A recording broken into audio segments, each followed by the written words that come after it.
Good morning. This is a virtual PBX-admin training. Just want to make sure everything is transmitting properly.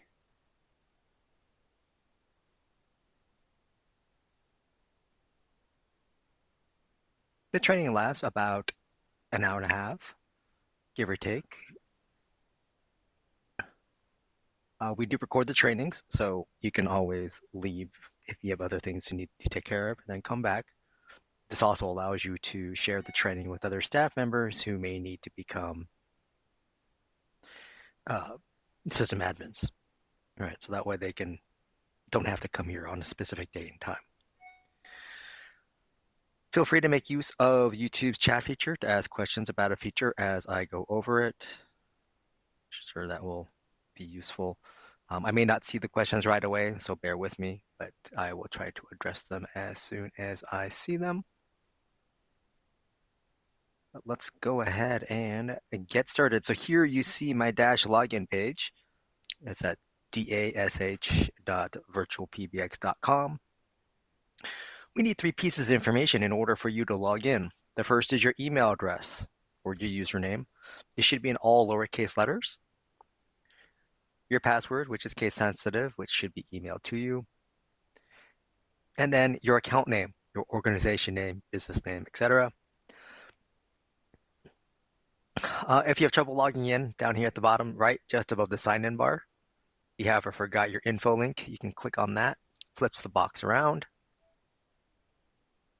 Still need your email address. Right? And then in these other 2 boxes, we need one of the 2 filled out. So either the account name, right? So the business name, or a phone number on the account. And that's one of your customer-facing phone numbers, so like your main number. And then you click on Reset Password. This will send you an email, right, to that email address you use for login. And that email will have a link that lets you get into your user account page so you can change your password. It's not going to let you navigate anywhere else within the system, right? So once you're done with that, it will log you back out. So then you enter in that new password. You have the option here to have the system remember you, and then click on sign in.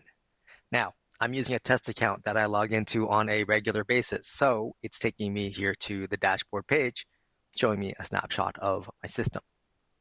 If it's your first time logging in, it takes you to your user account page. You can get to your user account page by clicking on your name. If you look up towards the top center of the page and just to the right, you'll see your name there. You can click on that, gives you a big pop-up. Right? So here's your user account page where, again, most commonly people change their password. You might change your date and time or display language. Now, as system admins, anyone can also, over here on the left, click on account, right? So they can change like the user or like account-wide, like time zone and display language. If you want to change the account name, you actually need to email our billing team. That's billing at virtualpbx.com. There's a number of things they need to make sure match up so everything syncs properly. Over here on the left also, we have add-ons. This will allow you to add additional features to your Dash account. Currently, the only available add-on is the text forward feature, which just allows you to have phone numbers receive a text message, right, SMS, and then forward it to typically an email address. Right? It's not for two-way communication. It's just a, hey, you got a text. Here's what it says. Some of these add-ons can increase your bill, so please be aware of that as they come out. And you see here, I have that text forward already enabled on this account. Next up, we have the billing portal. And this link here takes you directly to that billing portal. That's where you would, update your credit card information, see previous bills, etc. And then lastly, you have the option here to cancel account. So any system admin can actually close your account. So it's something to be aware of. You would just follow the on-screen instructions. When you're done here, click on those little close box here towards the top right. Just so you know that first time logging in, you will get little pop-ups from the Dash Wizard telling you what things are. Speaking of that Dash Wizard, you'll get pop-ups here on the dashboard page. Right? You can see on the left, top left, we see where we are on the dashboard. You'll also get it when you go to the Groups tab and also on the Users tab. All right, so top right or top center, right? You have your name. Click on that to ever get back to your user account page. To the right, most of us have a D&D toggle for do not disturb. Mine is currently active because it's white, right? I can click on that to turn it off. Basically, do not disturb.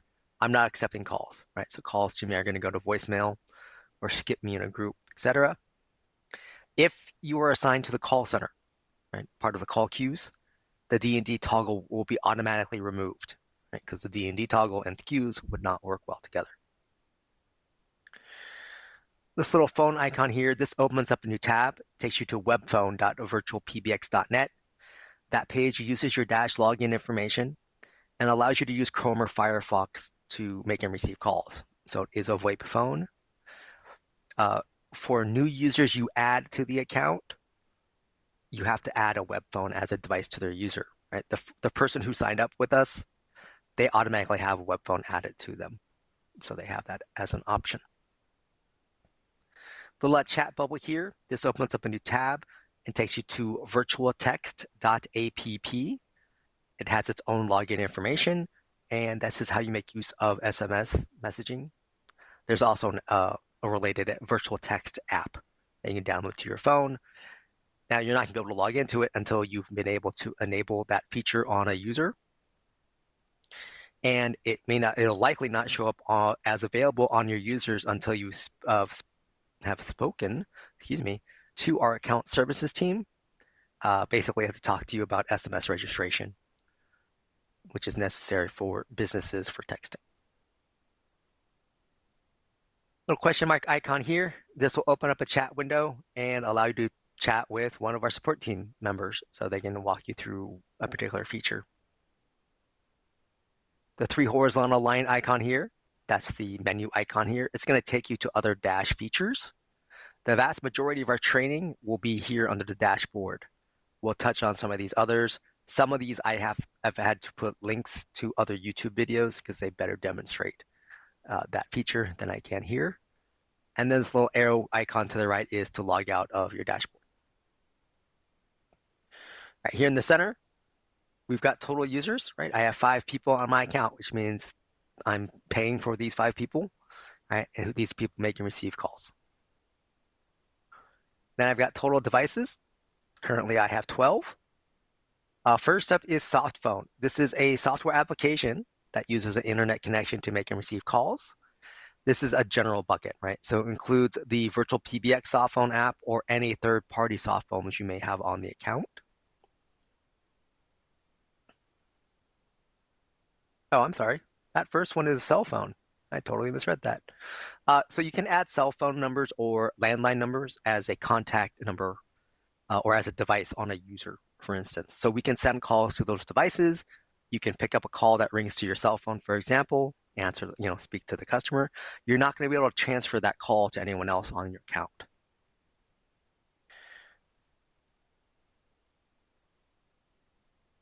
All right, web phone, use of that Chrome or Firefox does count as a VoIP phone,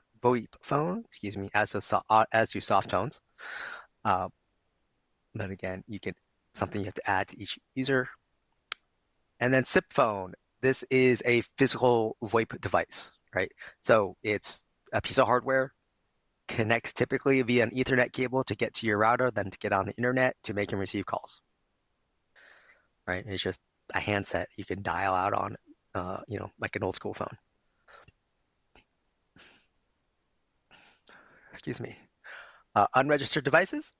This just means I have turned off one of my devices on my dashboard. Total numbers, I have 15 phone numbers on this account. Your account includes some number of phone numbers as part of your monthly plan price. So that's going to vary depending on the plan you have. So most likely I'm paying an overage per phone number per month here. Now I've got a breakdown here between assigned numbers and spare numbers. An assigned number is a number I'm using, right? So someone can dial an assigned number and expect to either speak to someone or leave a voicemail, join a conference, or be sending a fax. Spare number counts towards my allotment of phone numbers. I'm just not currently using it.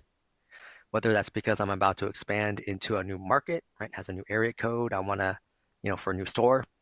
So I got the phone number so I can start making the marketing materials, but I don't want it active because there's no one at that location yet to answer the calls. Or like I took a number out of service, right? Let's, colleague Bob retired. He had a direct phone number on the account. I'm like, okay, we still want to keep that number, but let's put it out of service so it's not ringing to someone's voicemail that's not checking.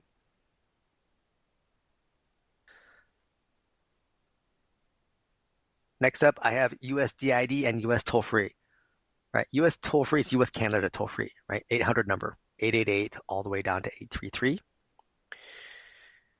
USDID just means a US local number, right? So you have a number in Saratoga, California, USDID, just as if you had one in Saratoga, New York. Same as a USDID. You can have international phone numbers on your account.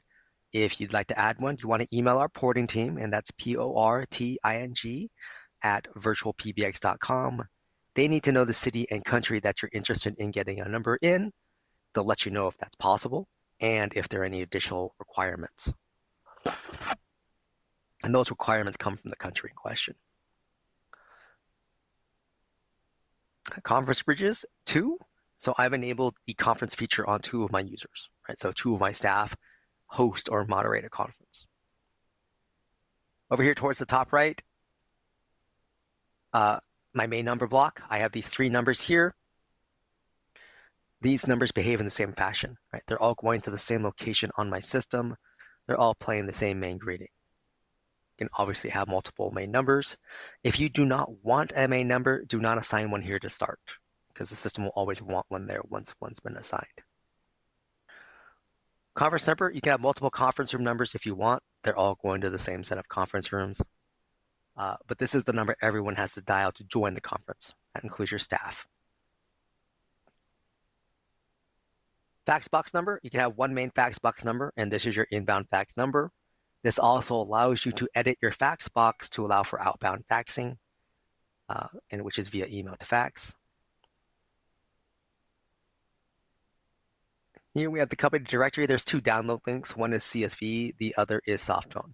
The CSV just downloads an Excel file or a spreadsheet file, shows your staff members' names, their email addresses, their extension numbers, their primary devices, right? So if you want a document of everyone's extensions, that's how you would get it. The softphone link is for use with the VirtualPBX desktop softphone application. So if you're using our app on your Windows or Mac PC, you can download this file and then upload it to your softphone on your computer. This will allows you to see the status of the other VirtualPBX softphones on your account, right? So you can see if they're on a call or not. Right? So oh, I can talk to colleague Mike because he's not on a call right now. Now, if you have staff members with multiple devices, right, you're not going to see the status of those other devices. So if my colleague Mike has the soft phone, but he also has a Yanglink phone and his cell phone, right, I'll never be able to know if he's on a call on those other 2 devices until I call him and he tells me. The VirtualPBX store, this opens up a new tab, takes you to store.virtualpbx.net or .com, excuse me, where you can buy hardware, right, like a VoIP phone.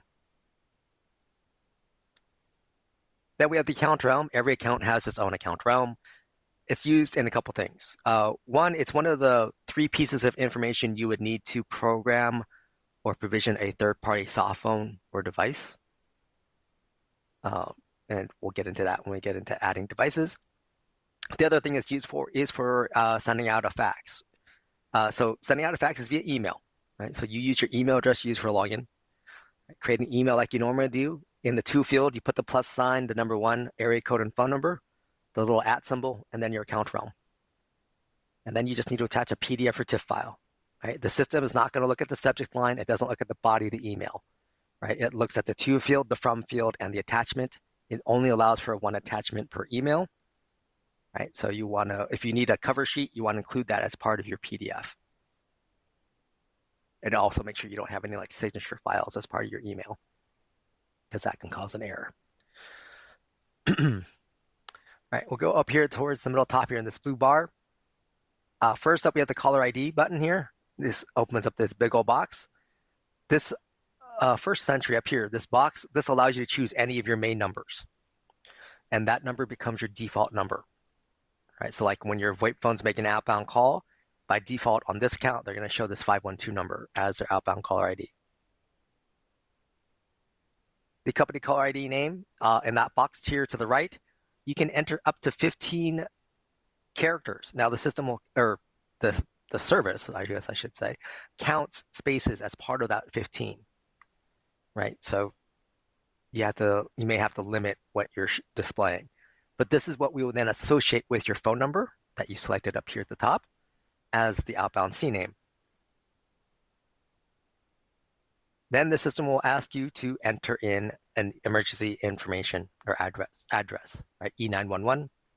It wants a North American or US or Canada address, I should say. So for our Canadian customers, in the zip code, that is where you would put your postal code. And in the state, that is where you would put your 2-character province abbreviation. Right, and then click on Save Changes. Now, if you entered information up here in the customer call ID name or CNAME field, that information gets transmitted to the other carriers who support this feature. It takes them up to 3 business days to update their servers. It's one thing to be aware of whenever you make an outbound call from any device, whether that's your cell phone or a VoIP phone, what have you, right? When that call goes out, it can go through several other carriers before it reaches your destination, right? So if you're calling from our service out to say an AT&T device, whether that's landline or cell phone, right? It's not just going from us directly to AT&T, right? There'll be other carriers in between. If any one of those carriers that does not support the CNAME feature, right, the CNAME information doesn't make it to the destination carrier. That last carrier, right, the destination carrier, they get final say about what shows up on the phones on their network, i.e. AT&T in that particular example. There's 3 things that can happen in that case.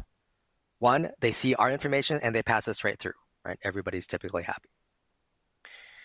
The second option, which is most common among cell phone carriers, is they see the phone number and they only pass that through. The CNAME information does not make it through. Now, the cell phone carriers, they're the ones who put in that spam risk or telemarketer tag. That's not something we can control. That you would have to, most of them have a way you can register your phone numbers to have that tag removed. And then the last option, which is the most annoying from what I've encountered, is that last carrier, they can see that number, they're going to pass that through, but they look up their own database and put whatever they have there instead of what we send, which is completely different than what you wanted. We may not have access to that database, so we may not be able to make a change. So especially when you're testing the outbound CNAME information to cell phones, it's most likely not going to work. Many of the cell phone carriers that I've looked up so far, they charge an extra monthly service or fee to their subscribers to have CNAME show up on their cell phones. Hold music. This is to make a default hold music across your account. Now, hold music, as far as the system is concerned, is when a call has come in, when your staff members has picked up the call, and then press hold on their VoIP phone, that's when this file will play. You can upload your own file. The system will play back .wav and .mp3 files up to 1 megabyte in size. Because of that 1 megabyte size limit, I do recommend recording in mono, not in stereo, as that would give you a longer duration file. So like a 1 megabyte MP3 will be roughly 5 minutes. You can click Browse to find the file on your device. Click the up arrow icon. You will then upload it and then save changes. This pull down over here, this will show you the media files that are already on the account. So you can select one if you've already uploaded something. Now, ours is part of main number. If you just signed up with us, you don't want to set up your main number until you have destinations on the account, right? i.e. where the calls are going to end up to. So in order to address that, let's go over here on the left and click on users.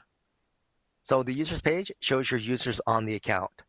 The people with the blue suit icon, like Charlie here, right? That's a system admin. The gray person icon here, like Dante, that's a standard user. Standard user has very limited access. Right? They can check their voicemail via the website. Basically, they can get to their user portal to see something specific to only things specific to them. Right? Beyond that, they're not going to be able to make any changes to anything that we're basically talking about today.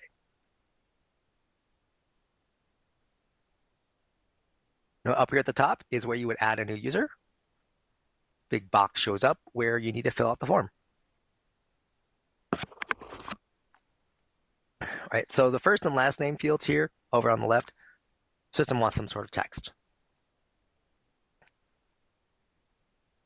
The email address used for login needs to be unique for each user, i.e. you cannot reuse email addresses. This is how the system communicates with your staff, right? I.e. voicemail notifications go to this email address. Password resets also go to this email address. Right, so if you happen to have two users with the same email address used for login, the system doesn't know which one it is, so it's just going to arbitrarily choose which one it goes to. So let's say you have a user, so two users, both with the same email address. One's a system admin, one's a user. The system may just only allow you to log in as the user, not the admin. That can be kind of a problem. All right, password. Enter a password for the user. Main extension number, the system will give you a suggestion. All right, it typically starts you off with extension 1000, but you can always change this to whatever you want it to be. Here, the system will automatically create a voicemail box for this user. That voicemail box is intrinsically tied to the user. So if you create a user with the voicemail box here, and then you add a VoIP phone to them, that gets you register that VoIP phone, they can pick up that phone, dial *98 and click send. That logs them directly to the voicemail box you just created. The system will then walk them through creating a PIN number for their voicemail box, as well as creating their voicemail box greeting. So then they're pretty much set up. They also have the option under personal settings that they can get to record their name, which is what the system uses for the Smart PBX directory. And then here's your option to include them in that Smart PBX directory. You can change that at any time. This option here allows you to send emails to an alternate address. So if you want like voicemail notifications to go to a different email address than the one they use for login, you would click this box and then enter that different email address here. Right? It's not for both. It only goes to one or the other. That also applies for like password resets, etc. And then lastly, send credentials to the user. I do recommend checking this when you're adding new people. Right, click on create user when you're done. They'll get an email welcoming them saying that their VirtualPBX account, their VirtualPBX account is ready. Welcome email with their login information. If you need to add multiple, create user and add another here to the right. Once a user is created, you can click on their name. Right? So if you need to, you can change their name. Right? Here's your option to change their credentials. Right? So you can change their email address or their password. You can also send them the password reset email here. Like if for some reason the login page is not displaying properly for them. Here you can change their voicemail box PIN number, right? If they're having trouble logging into their voicemail. Here's your option to send to an alternate address. Here's the option to be in the user directory or not. Over here to the right, this pull down by the person icon, this changes a user into an admin or an admin to a user. So when you make a change, click on Save Changes. If you're the only person on your account, please do not change yourself to a user. Little time icon here. This allows you to change the time zone for the user, so that way their voicemail timestamps are correct. The ringing timeout, by default, is 20 seconds. That's plenty of time to send calls to a landline or a VoIP phone, typically speaking. If you have a staff member who's only using a cell phone, you probably want to kick this up to 30 seconds, maybe up to 45. Right? In terms of how telecom works, basically sending a call to a landline, the telecom knows exactly where that phone is, so it just passes it straight through. Whereas when a call goes to a cell phone telecom, they have to find the cell phone first, right? Ping cell phone towers. Once they find you, then the call goes through. That delay is why you might need to have a longer ring time. Extension box, you can have multiple extensions for a user if you want to. Then you have a phone number box here. You can add phone numbers directly to a user and pretty much almost anywhere that it can accept a phone number. You have two options here. You have add from spare or by new. So add from spare is how you would reuse a phone number, right? So I mentioned like if Bob retired and he had a direct phone number, I could click on add from spare, and we'll say this 424 phone number was his, right? Click on that box, click on add selected, and then save changes. So now when people were trying to call Bob, who's retired, they instead get to Dante here. So I have someone who can answer that call, right? Or at least get the voicemails. Right, by numbers, you have your option here for local and toll-free. We'll start with toll-free. Choose a toll-free prefix you want to work with, and then click on search. And the system will provide a list of available numbers. Well, or you might get this message at times, which just means there's nothing readily available. There we go. So here you see available numbers. You can scroll down and more will populate. Now, this list is a dynamic list, meaning you're competing with other people in real time. So you don't want to stop partway through, right? Like, so when I click add here, I haven't reserved the number, right? It's not mine. Right. Once I click on by numbers, right, now the system is adding that number to my account. So now it's actually mine. Hold on a minute.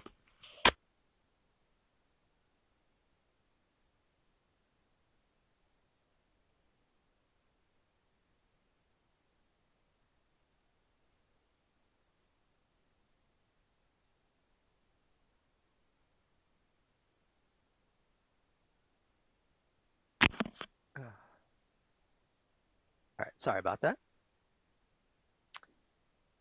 One thing to know about when you add numbers directly to a user or a group, right, among almost everywhere other than the main number or the auto attendants, those numbers are available 24/7, right? So there's no hours of operation on these numbers I just added. If we go to local, you need to know the area code that you want a number in. So if I do a search for 310, oops, that was not 310.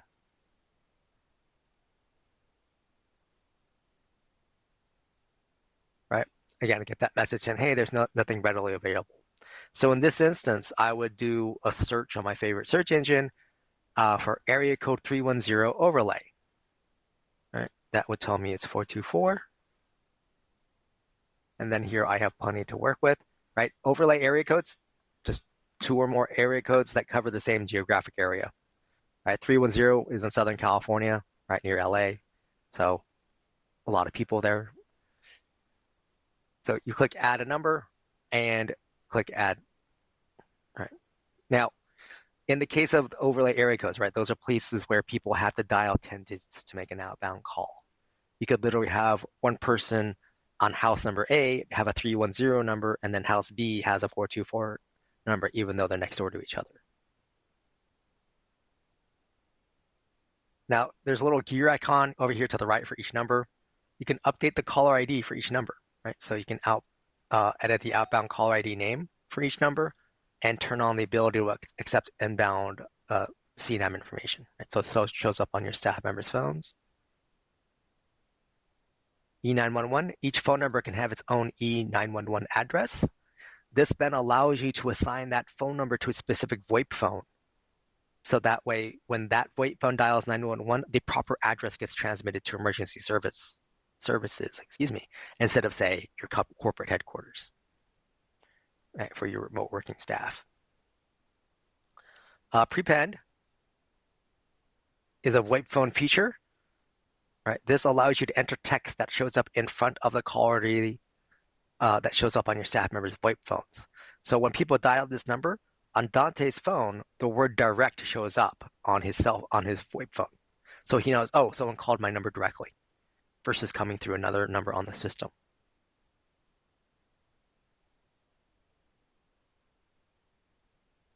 And I'm going to go ahead and assign these other numbers and save changes.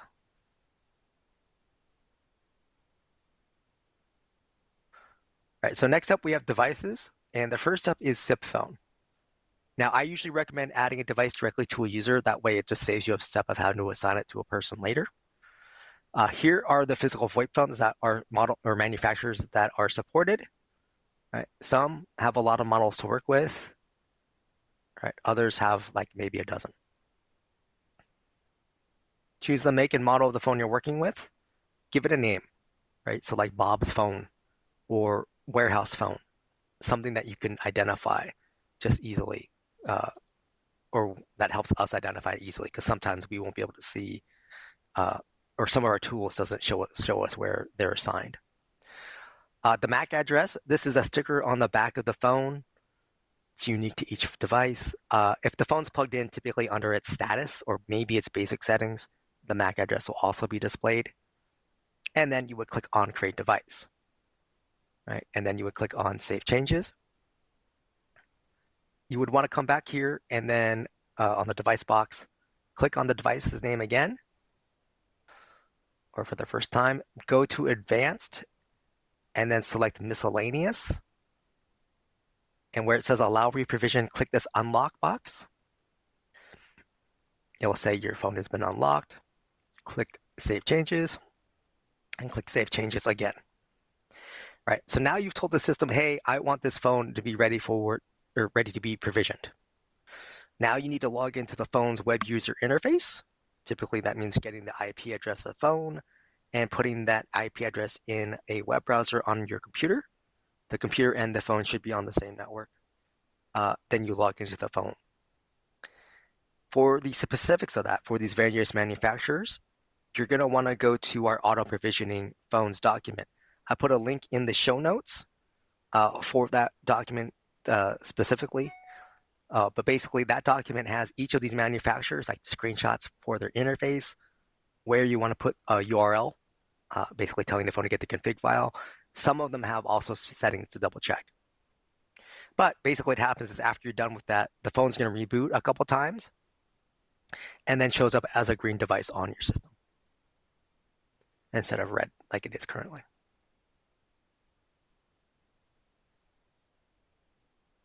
All right, next up is cell phone. So you give it a name and then you put +1 area code and number. No spaces, dashes, or parentheses. Click on Create Device and then click on Save Changes. Right, so looks like this. If we go to Advanced Options, this is the default setup for a new cell phone or landline on the account. So what happens, right? Call comes in, reaches out to my cell phone, it rings. I pick it up. When I pick it up, I'm going to hear a message saying, this is a forwarded call, please press 1. When I press 1, I tell the system, yes, I'm there, and yes, I want to take the call. Right? I had to make that decision very quickly. That doesn't give you a whole lot of time to press 1. Now, that's great if it's an actual person answering the call. But let's say you've also hired an automated answering service to handle your after-hours calls. Right? So they give you a phone number to say, hey, just send calls to this phone number, and our system will handle it. Well, an automated answering service can't press 1 to accept the call, right? It's not a person. It's a computer. It doesn't know when to send that tone to say, hey, I want to take this call. So in that instance, right, you would add the phone number as a device, whether landline or cell phone. But here, under the advanced settings, where it says allow use of cell phone's voicemail, put a check mark in front of it. So now, when we hear that pickup tone, right, we connect the call. There's no message about this is a forwarded call. There's no need to press 1. Instead, pickup tone, call connected.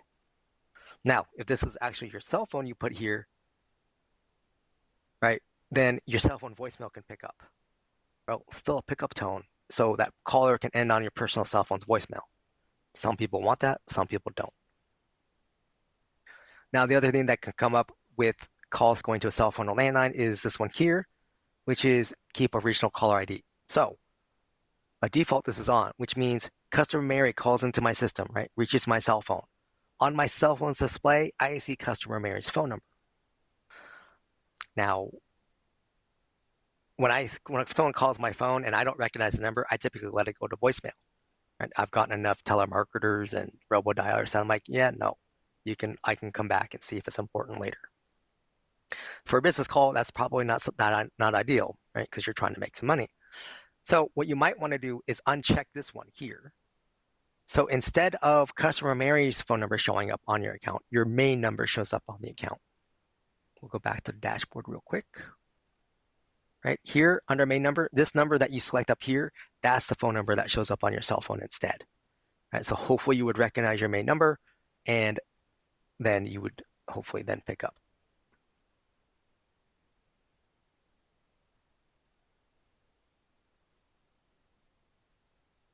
All right, next up is soft phone. All right, first is this warning message that comes up for any soft phone or web phone you add to the account. Please read this at least once. It basically is saying because of wireless VoIP technology,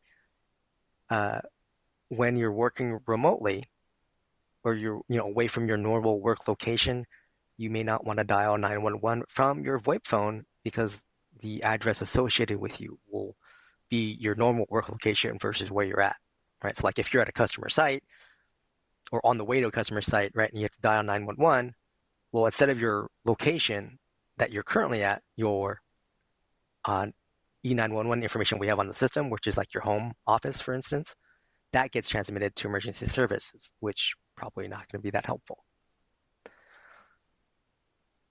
All right, so we close this. So here, by default, the system is going to add a third-party soft phone, meaning you're using someone else's soft phone application, or your physical device didn't show up as one of the options under the SIP phone list.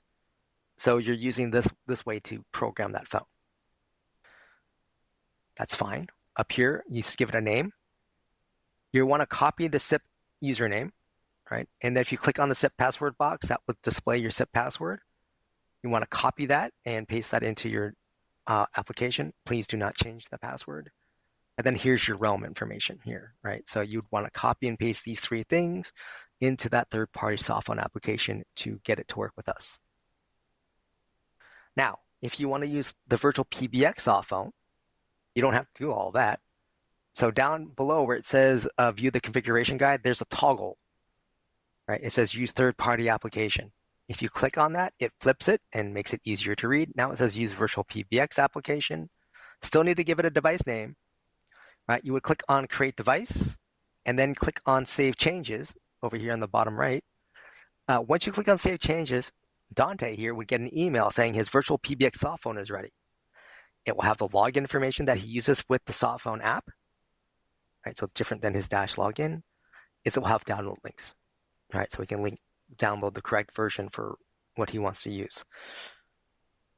Now that one set of credentials he could use, say, on his computer and his cell phone, right? The app on the cell phone and versus the app on his computer, but he can't use them both at the same time, right? He has to log out of one before he logs into the other.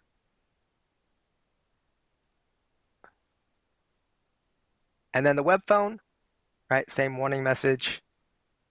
You just need to give it a name, click on create device, and then click on save changes, right? So the web phone uses his Dash login information, so you don't have to create anything else. So then at that point, he can just go to webphone.virtualpbx.net and log in. All right, users have features. First up is caller ID number.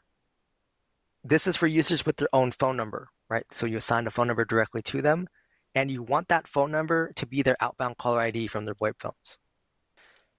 So up here, you click to enable, you select the phone number that's on their user, click on save changes. So now, whenever I make an outbound call from my VoIP phones, right, this 424 phone number becomes my outbound caller ID instead of my main number. Voicemails, this is the default setup for voicemails.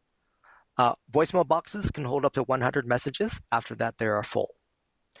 Now, by default, there's 3 ways to listen to messages, but only 2 ways to manage, right? So the first way to listen to a message is via email, because by default, right, we attach the message to email. Basically, you get an email notification, the date, the time, phone numbers involved, voicemail box number included, and then an MP3 attachment. Right, so then you click on it, listen to it directly on your device or computer. To manage your voicemail box or your messages in your voicemail box, you can call into the system, right? So from a VoIP phone, *98, or from any phone, dial into a number that rings to the auto attendant or virtual receptionist. And when you hear the main greeting, hit *97. In that case, the system asks you for your voicemail box number and the PIN number, so you can listen to and manage your messages over the phone. But also under the menu icon, when you log in, you can get to your user portal, right? Now this goes to your specific user portal, and you can see your voicemail messages here. And I swear I had one earlier, but they would be here so you could listen to them and delete them, etc.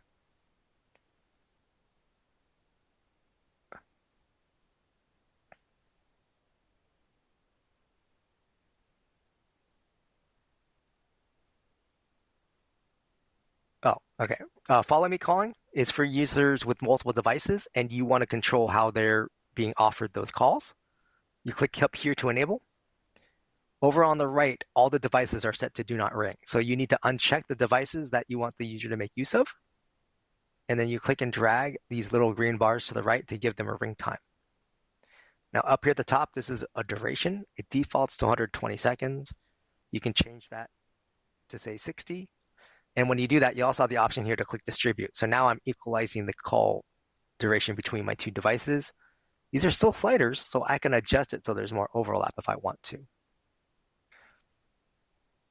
Now, if my staff member says, hey, I'm going to be away from my computer, so can you include my cell phone, right? Then you would have to come here. You would probably get rid of the web phone, right? Give this a duration or even change it like this, right? You can change the order even if you wanted to do that.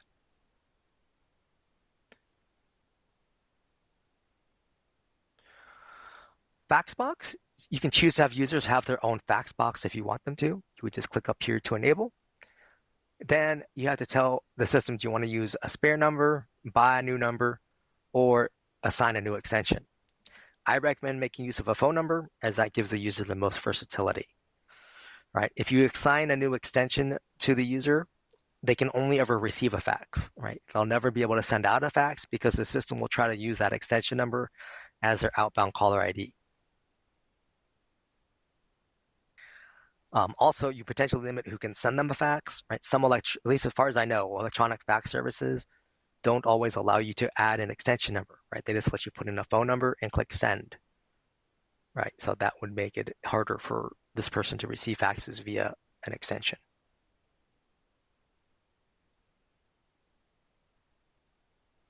Conference Bridge, you click up here to enable.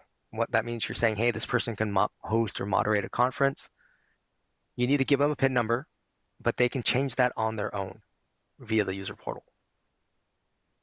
The enable video conferencing, that would be for your staff members, right? Someone in-house, right? Anyone outside of your system calling in would not be able to make use of video.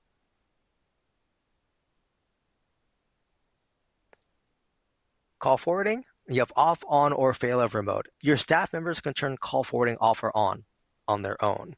So if like you only give them VoIP phones and they want to add their cell phone because they're going to be on an off-site, then they could turn it on their own, right? They would probably select a mobile number. And then here, they put +1 area code phone number, no spaces, dashes, or parentheses, right? And you could do that for them, obviously, on this interface here.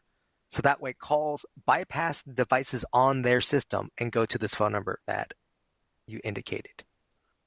Now, failover mode is something you have to set up for them, and that's when this is designed for when their VoIP phones go offline for whatever reasons, and a call comes to the user at that time, system will automatically forward to the phone number you designated.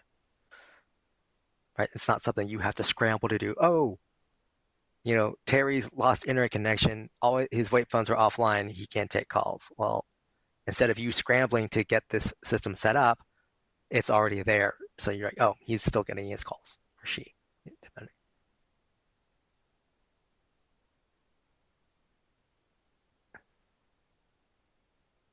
Now, Oh, I should point out a couple of things here. For the follow me, right? If I leave this disabled, then the devices here for this user, it will expand out, right? So these three devices, any call that comes to the user rings all three at the same time, right? There's no order or distribution. It says, hey, I'm ringing them all. All right, so when I enable follow me, I can I select the order. Now, if David here is part of a ring group, a call from the group ignores the follow me settings. So that's the first thing I want to point out because I know I forgot to mention that. The other thing to keep in mind is because I have a cell phone as one of my devices, I probably don't need to make use of call forwarding because I'm automatically forwarding to his cell phone anyway, right? If you have a cell phone number and then you're forwarding back and you have forwarding enabled to that same cell phone number, you're actually you may be making it harder for your user to answer the call because the system tries to ring the cell phone initially as part of the normal call routing, but oh, I'm forwarding, and then it tries to send the call again to their cell phone.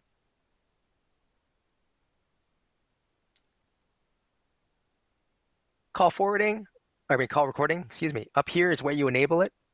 It starts off looking like this, meaning you haven't just told the system what kind of calls you want to record. Right? Inbound internal is someone with like a coworker, Dante, calling me. Do I want to record that call or not? Right? Inbound external means customer Mary called me. Probably want to record that. Right? Outbound external, I called coworker Dante. And then outbound external, I called customer Mary. So we see something like this often, or even all four. Right? And then save changes. Your account includes some level of data storage as part of your monthly plan price.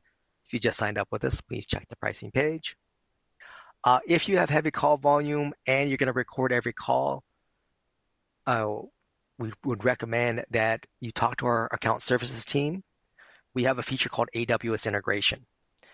Once that's turned on, you can then link your Dash account to an AWS account of your own, and you can store your calls there because especially at high volumes, it's much more cost effective to store via Amazon Web Services than with us.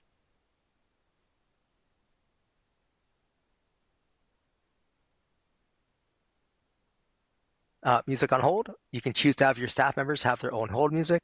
We click to enable, upload a file, right? .wav, .mp3, up to 1 megabyte in size, right? So you do that like if you want your salespeople to have a hold music talking about special promotions, whereas the rest of your staff you just have the generic hold music or just talking about visiting the website.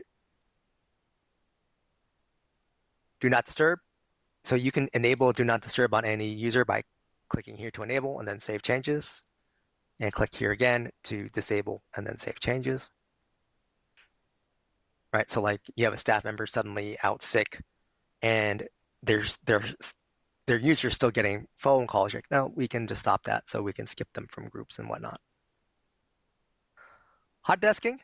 This is a VoIP phone feature designed with a shared office environment or hybrid scheduling in mind. Right, so up here, you would click enable. You give it a hot desk ID. So if you make use of 4-digit extensions, I would just say make your hot desk ID their extension number. You can choose to require a PIN number, up to you, but then you click on save changes. So I walk into the office on Tuesday. I sit down at desk number 2. I pick up the VoIP phone there. All right, I hit *11 on that phone, click send. The system will ask me for my hot desk ID. I enter that. It will then tell me calls will now be sent to this device. Right. So rest of my workday, anyone who's trying to reach me, it rings at the phone I'm sitting at. Right. End of my workday, I pick up the handset. I hit *12, enter my hot desk ID. So now I turned off hot desking. Right. And I go home. Next time I come into the office, right, colleague is already at desk number 2.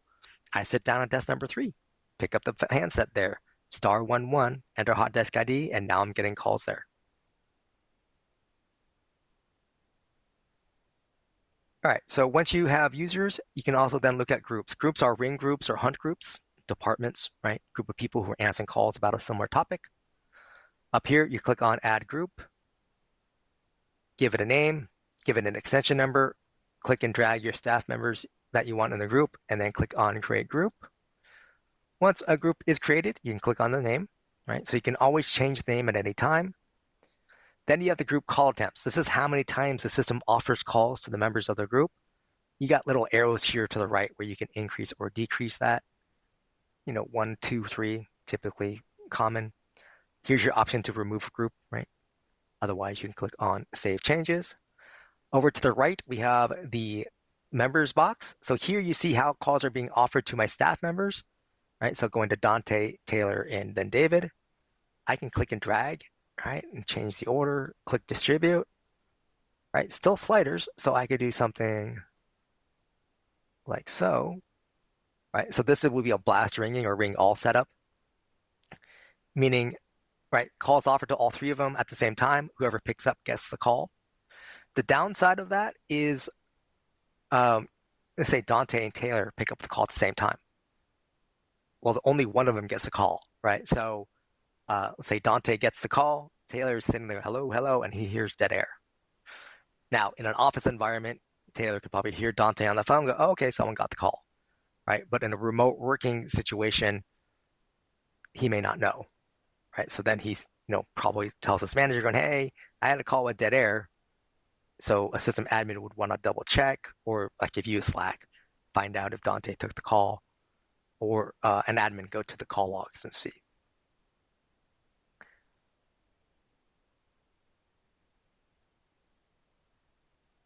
Extension number, right? You can have multiple extension numbers go to the same group. Right? Groups can have their own phone numbers, right? So buy new or add from spare. Again, that phone number is 24/7. And again, calls from that group, right, ring all of their devices. It's going to ignore that follow me setting on the user level. Group features, ring back. So when a call comes into the group, right, it rings your staff members' phones. That ringing sound is then piped back to the inbound caller. That's what ring back is. If you don't want that ringing sound to be played to your caller, right, you click to enable, and then you would upload a media file, right, .wav, .mp3, up to 1 megabyte in size. Make sure your media file, the duration of it, matches or exceeds your total ring time in your group. The system will not loop it for you. But again, you can upload your own file. Next action, if no one answers the call, what do you want the system to do with it? Right? So first you click enable, then here you choose somewhere on your system. You can send it back to your main number. You can send it to another group. You can send it to a user, a device. Most commonly, a voicemail box is selected. And then save changes.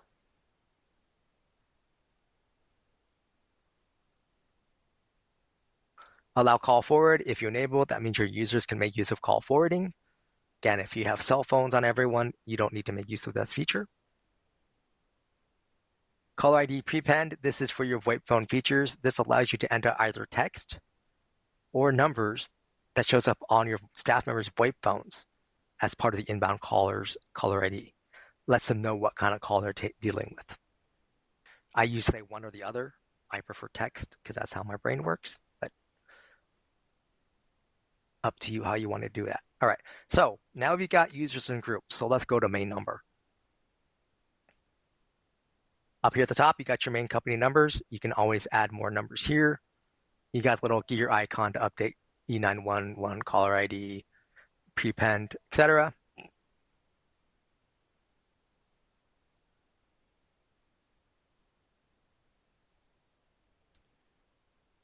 Office hours strategy.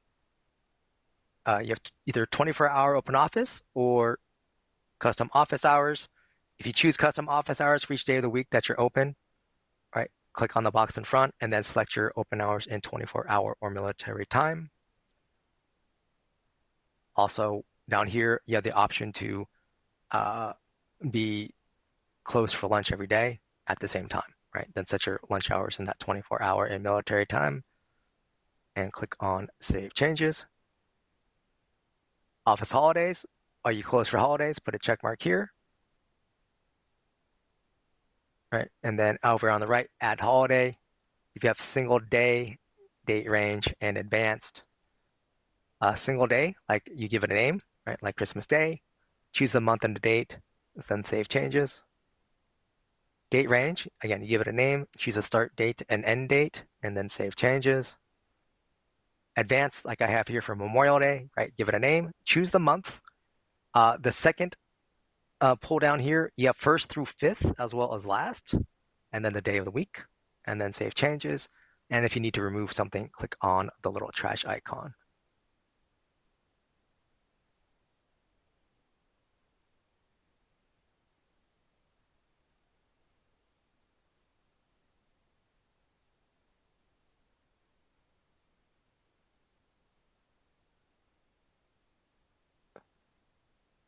All right, so then we have incoming call handling.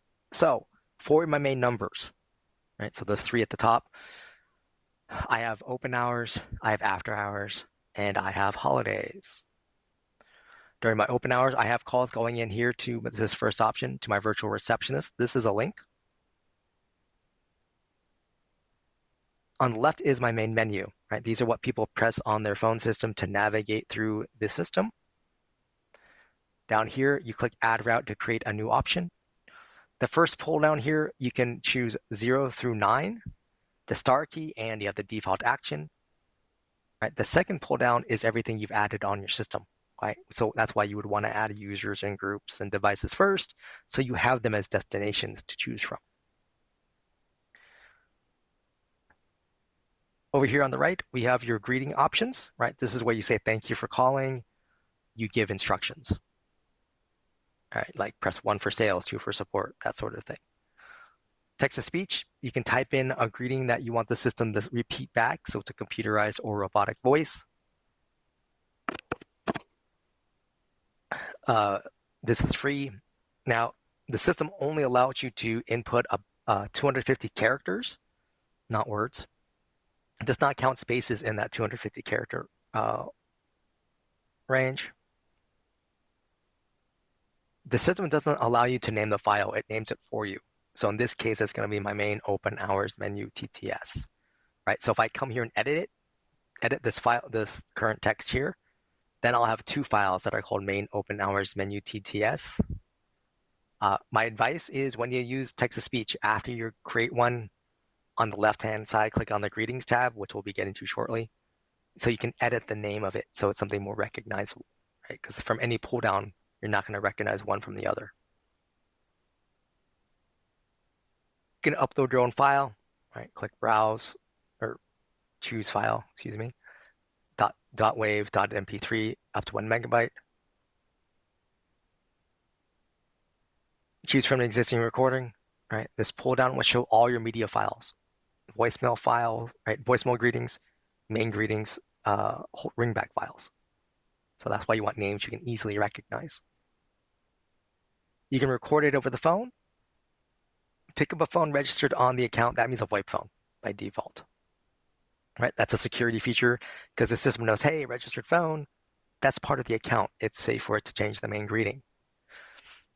Now, if you want to, say, use your cell phone or a landline to call in, then you can do that.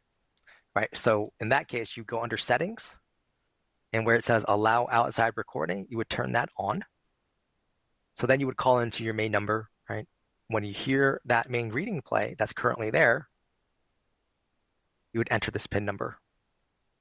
Now, this PIN number is only specific to this time of day, right? So my open hours. So my system's open Monday to Friday, 9 to 5. So if I call in 7 p.m., this PIN number no longer works. It's an invalid entry. The other thing to keep in mind is when you record over the phone, you're overwriting the existing recording that's there, right? So if you have a recording that you use for most of the year, but the holidays are coming up, right? So you want a holiday greeting, you want to make sure that you have a copy of that holiday greeting or your main greeting, right? Somewhere on local, right? You can download it from the greetings tab, for example. And that way, when you record over the phone, you're replacing your normal greeting, but as long as you have a copy of it someplace, you can then re-upload.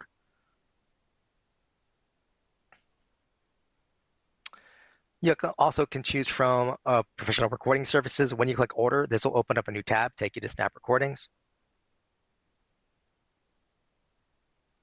There you can order a greeting from their professional voice actors and actresses. They bill you directly, send you an email with the file. So then you would upload your own file. All right, settings. Number of retries on missed dial. This is how many times your inbound caller can make a mistake. All right, so in this case, my inbound callers can have 2 total attempts. Right, one plus the one built in plus one more. Dialing timeout is how much time the system listens for an additional button press after the first one.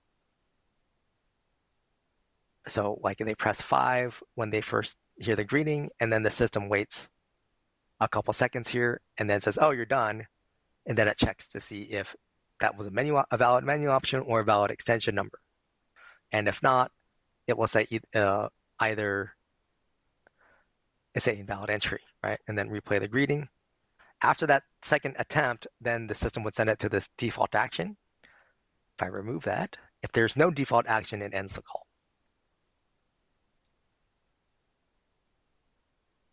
Right. Allow dialing extensions by default. This is on, and that just means if the inbound caller enters a valid extension number, the system will transfer the call. Right. If I turn that off, that means my inbound caller can only press these menu options that have been selected. And if I don't want that invalid entry message to play, I need to turn this feature on. Right. That turns on the suppression. Right. So any changes you make to your main menu, your greetings, or your settings, you want to click Save here. When you get back to the incoming call handling page, you want to click on Save Changes. Right, so my after hours, I'm using the second option here. This is the live operator answer option. So calls are first being offered to whatever I selected here in this first pull down. In this case, I selected my support group. Right, you can select a particular user, call queue if you're making use of queues, a specific phone, right, a device. Those are the most common. If they're not able to pick up, then the call gets sent to my virtual receptionist. And then because this is my after hours, right, would have different menu options and a different greeting. Holidays, this option here is the third one. The first pull down, basically you select anywhere on your system, right? You can send it to the main menu. You can send it to a user, a group, a device, a media file, a group, etc. If they don't answer, then it gets the voicemail box you designated. In this case, I chose a very last option where I said just skip the voicemail, right? Don't try to offer the call to anything or anyone. Just send the caller to voicemail so everyone could go on with their holiday. Main conference number, you can add multiple conference numbers if you want to. You can also add a custom text-to-speech greeting. Just type it in, right? Even if you leave this disabled, when you call your conference number, the system says, welcome to the conference, and asks you for your PIN number and the conference room number, actually the conference room number, and then the PIN number. Main fax box number, you can only have one main fax box number, but once you have it here, you've got a fax box you can edit. The inbound notification email, right, designed to put an email address in here, which means every time you get a fax, this person gets an email saying, hey, you have a new fax. In the body of the email, here's the date, the time, phone numbers involved, and a PDF attachment. Now, if someone dials your fax number, say from their cell phone, right, they'll hang up after you hear the fax tones. Rose here would still get an email saying that there was a failed inbound fax attempt. Now, sometimes from a cell phone, right, in the body of the email, when it says the phone number, it'll have the caller ID as wireless number. So you know that was an invalid attempt, so you don't have to worry about it. But if it's from a phone number you recognize or a number you were expecting a fax from, right, then you'd want to contact the other party saying, hey, it didn't get through.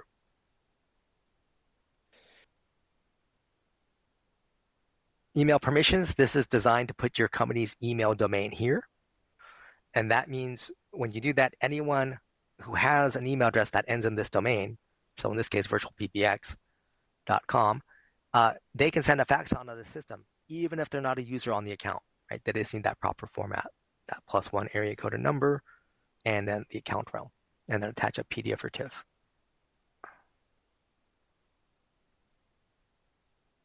All right, auto attendance, this is a plan-specific feature, so available on some plans and not others. A couple use cases is if you have multiple businesses, right? So they have their own numbers and their own greetings. You could use these multiple auto attendants to have them all on the same account versus having multiple accounts with us. And the other use case is for submenuing, right? So if you want like one for English, two for Spanish, you would create an English and Spanish auto attendant like I have here. And then the greeting would be in the appropriate language, and the menu options would go to the people who speak the appropriate language. Up here at the top, you click on Add Attendant. You give it a name. You give it an extension number, and then click on Create an Auto Attendant. When an auto attendant is created, you can click on the name. It defaults to say unavailable in main menu, right? That means it's a standalone attendant designed to be its own business, right? Own entity. Now I can click on this. So now it's available in submenus, right? So that means like it can be a menu option off of my virtual receptionist. It could also be a next action option from a group, for example. Right? I can also delete an attendant if I no longer need it. And attendants can have their own numbers, right? So buy new or add from spare. And then here under the settings icon, little wrench, you have after office hours, after hours, and holidays, right? This will match the times we set up under the main number. And then you would click on Save Changes. The Devices tab shows all your devices on the account, right? Red means it's unregistered, so we can't send a call to it. Black means I've turned it off here under the Enable column, right? And then green means that we can send calls to it. Typically, you see that on cell phones. Right? So here, like I just turned this one back on, and now it's green. Up at top, you can add devices here if you want to. You can't assign them to anyone, however. One thing I want to show is the soft phone. Right? You still get that warning message, but here, right, there's no option to say use VirtualPBX application. So if you want to use our app, you need to add it directly to the user, not here on the devices page. Now, you can always click on the wrench icon here. Under advanced, audio for a physical device like this Yealink, you want these two codecs, the G711U and G711A over here on the right. It's a click or drag to move codecs over and back. The other thing is this one here, emergency caller ID, right? This is where you assign a particular address or phone number with address to a specific VoIP phone. So whenever anyone picks up this device and dials 911, this is the address that gets transmitted to emergency services. You can also set up the external caller ID, right? So that way this phone always shows this phone number no matter what.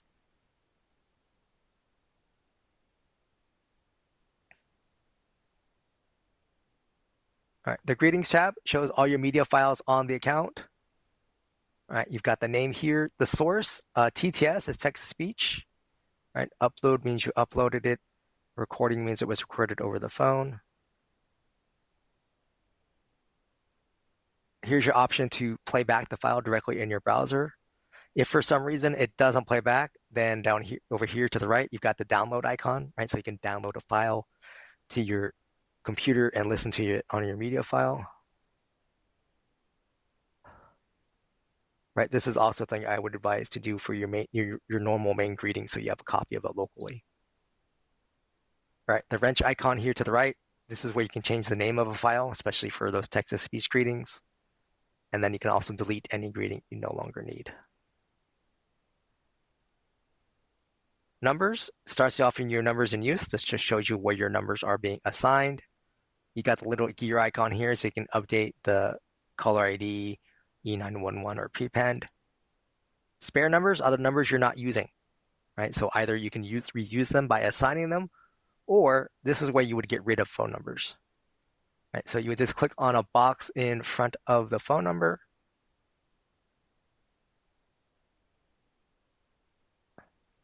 Oh.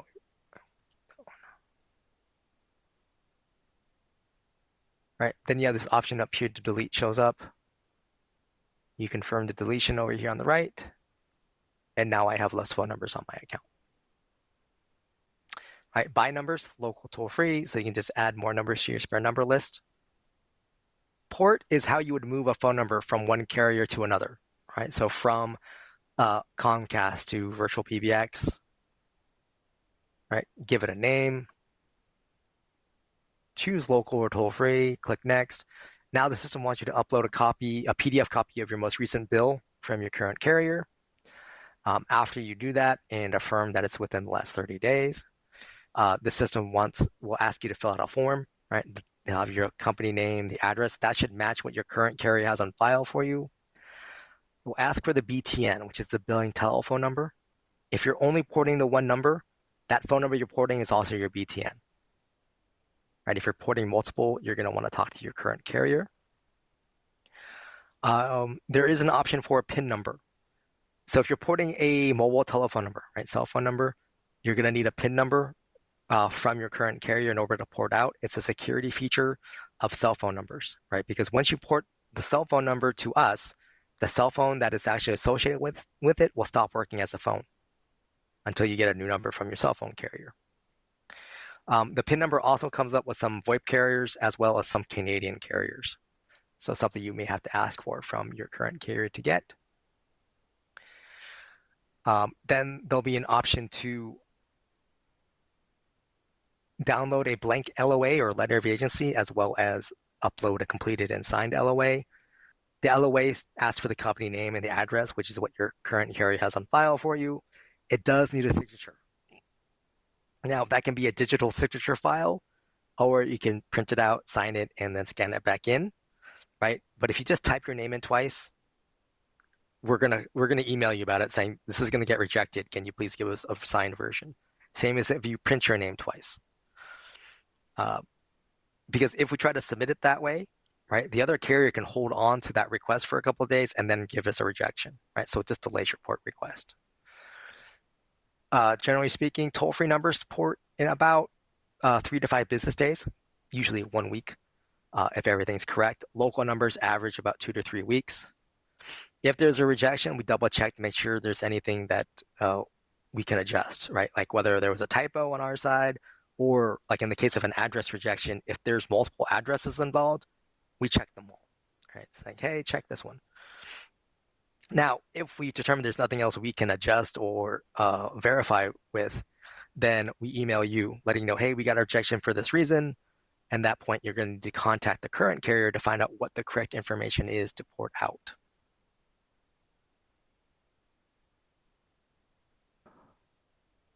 Voicemail boxes shows all the voicemail boxes on the account. Anything with an entry here under the user means that was a voicemail box created with the user. But you can create your own voicemail boxes up here at the top. Right? Give it a name, a voicemail box number, and a PIN number. Keep in mind the voicemail box number is not an extension number, right? So if you enter in like 8897, right? And someone calls into your virtual receptionist and dials 8897, they're not going to get to this voicemail box. Right? Now, if you have an extension 8897, it will go to that, whether that's a user, a group, what have you, but it will not get to this voicemail box. But after that, you click on Create Voicemail Box.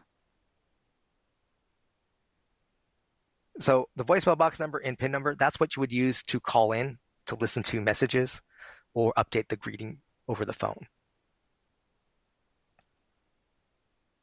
If we go under Advanced Greeting Media, you can assign a greeting media to the voicemail box. You can upload your own, right? .wave, .mp3, up to 1 megabyte. Right? The pull down will let you select a message that's already on the system. The temporary file, this is for that out of office or vacation message. So if you have both of these fields selected, right? So temporary and media both have a valid entry here. The temporary file plays, not the media file. The media file will not play again until you set temporary back to none.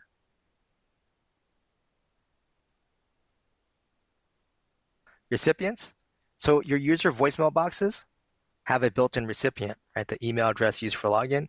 But any voicemail box, you can come here and add additional recipients. Right? Just click on Add Recipient, put in their email address. Keep clicking Add until you're done.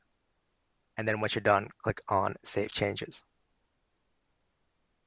And then options. So once you have a media file in place and recipients, you can click on the box in front of Already Set Up. If you need to change the voicemail box greeting, you want to uncheck this. All right, and then down here, you make sure that attach the email is enabled, and also that if you want delete messages enabled or not, right? So like this is my support voicemail box, which I would have to associate with my support group most likely. I don't want this voicemail box to become full, right? And give that message to my inbound callers. So I would probably delete after notification.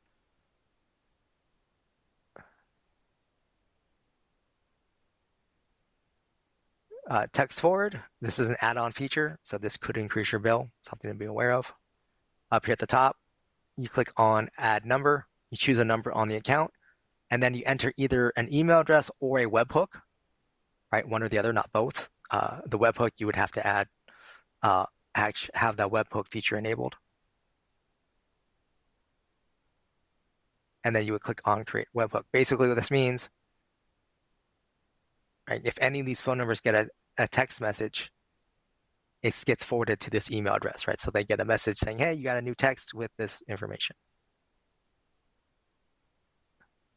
Call logs, this shows your call data on the account. You can go by today, this week, right, this month, or custom lets you choose the date range. You can go back up to 1 year. If you need to go back further, you'd have to talk to our support team. Our engineers can go back up to 18 months, and after that, the data is not available. The green arrow to the right, that's a call coming into the system.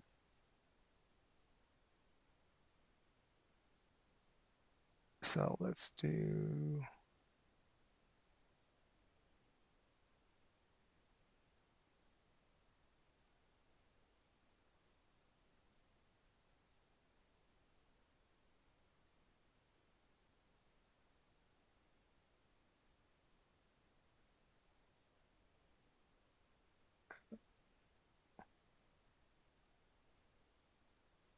Hold on here.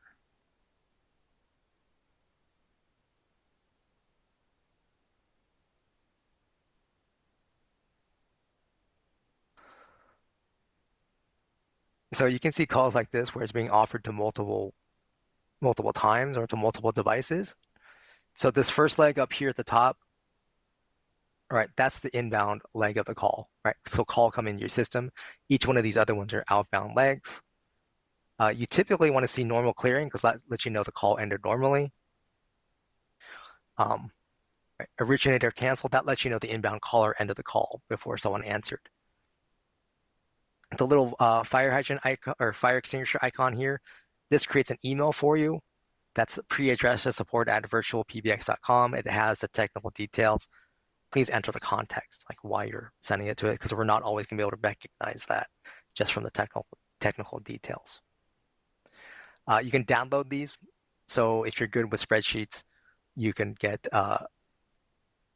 you might be able to get more information out of it and sort more easily to your liking. Feature codes, these are ways for your VoIP phone users to access Dash features directly from their VoIP phone. Right, so this is a page on our support pages. And if you're on the support pages in general, there's a link in the show notes. You could also do a search for the phone commands cheat sheet, which has the context help also. Okay, so that's the dashboard. Next up, we have blacklists. So this is an included feature. This allows you to create a list of phone numbers that you're blocking from reaching your staff members. So you would click on the right here, edit blacklists.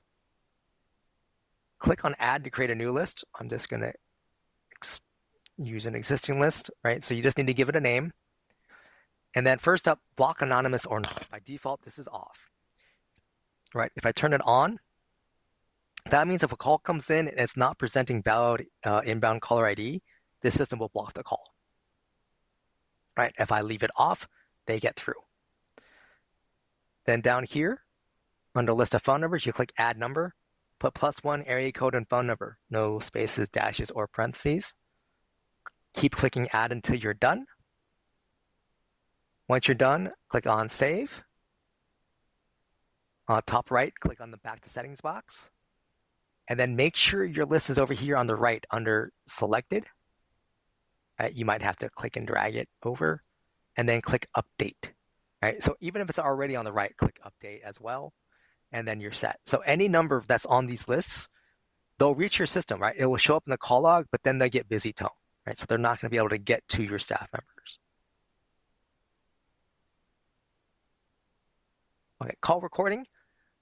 If you're using non-AWS call recording, right, this will open up a new tab, take you to recordings.virtualpbx.com, uses your dash login to log in, and shows your call recordings there. With AWS setup, it will take you here. So basically mirroring what's on your AWS account so you can listen to and download your call recordings.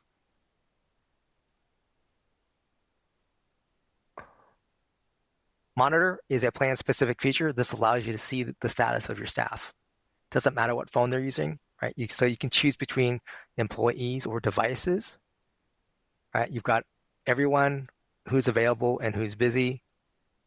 Also over here, it's a little hard to see, right? Active inbound calls. Each active inbound call would have its own box, right? Showing the number that it came from and who they're speaking to. And then the part calls, if someone made use of the call parking feature codes, they would show up here with the caller ID and the parking spot number. Again, this is a plan-specific feature. Reports, this opens up a new tab, takes you to reports.virtualpbx.com. This is a plan-specific feature. If you look in the show notes, there's an advanced reporting demo. This allows you to create your own reports. If it's something you're interested in, you'd want to talk to our account services team. Once they turn it on, the data going forward would show up in the reports. Anything previous to that would not show up. Voicemails get you to your voicemail box manager. Right, you can get to any voicemail box on the account. And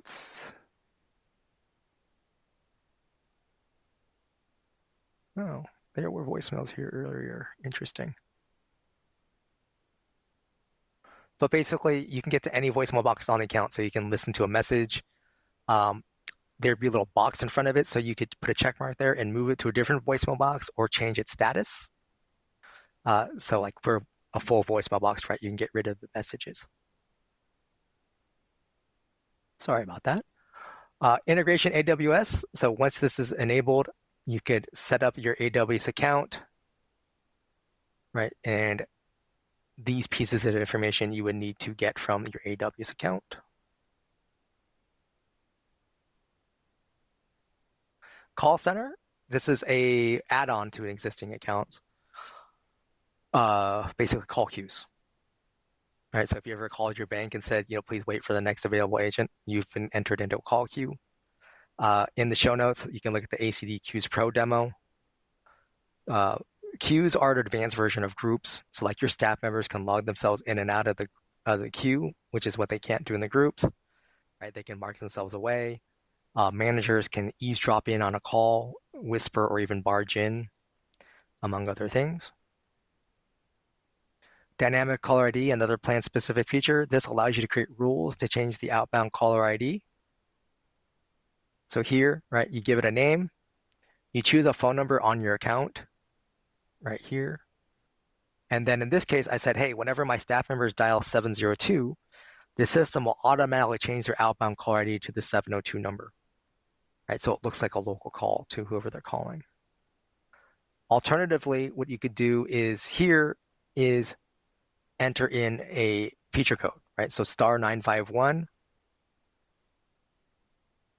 Not sure why it keeps. Right, so then when they do that, the system will automatically change it to this 424 phone number. So going by area code to me is easier, but it just depends on how you want to make use of it.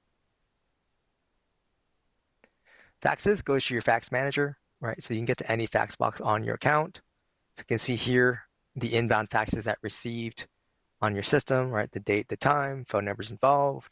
You can also download the file over here on the far right.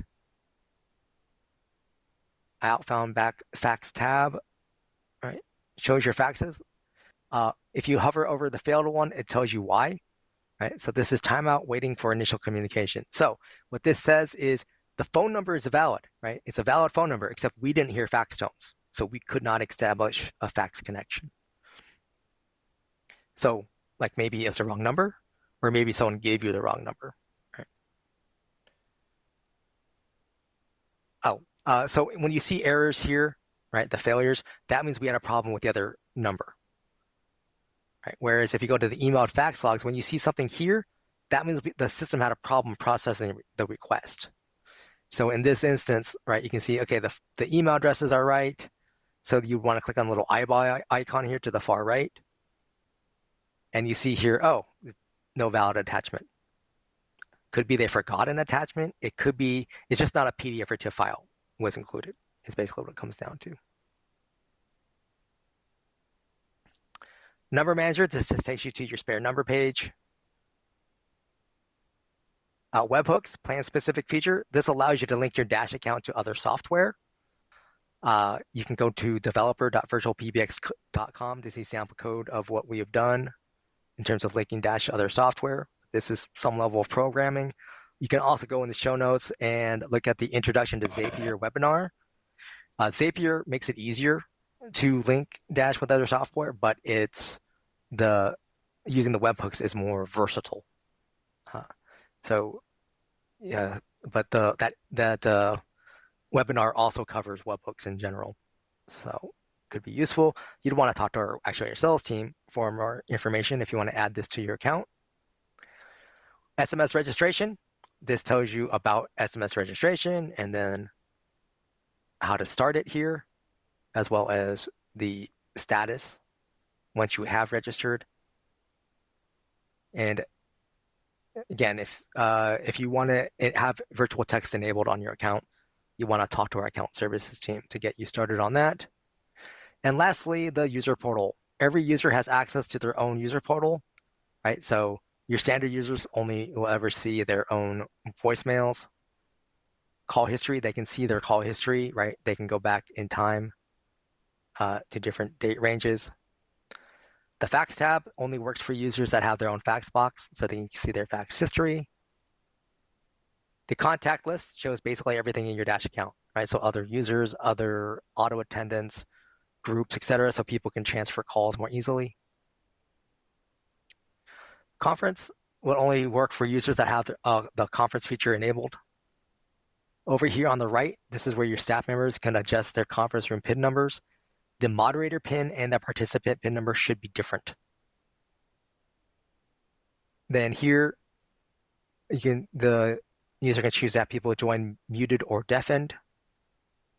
And then playing entry and exit tones. Over here on the right, or left, sorry, the plus icon allows you to invite other Dash users to your conference. Then you can lock the conference so no one else can join, mute everybody, unmute everybody, or end the conference call. Also, each moderator and participant will have their own little box, so you can mute a specific person or even kick out a specific person. And then the devices and settings, right here is where your staff members can enable call forwarding on their own. Just put a little check mark here. Enter the phone number, +1 area code and phone number, no spaces, dashes, or parentheses.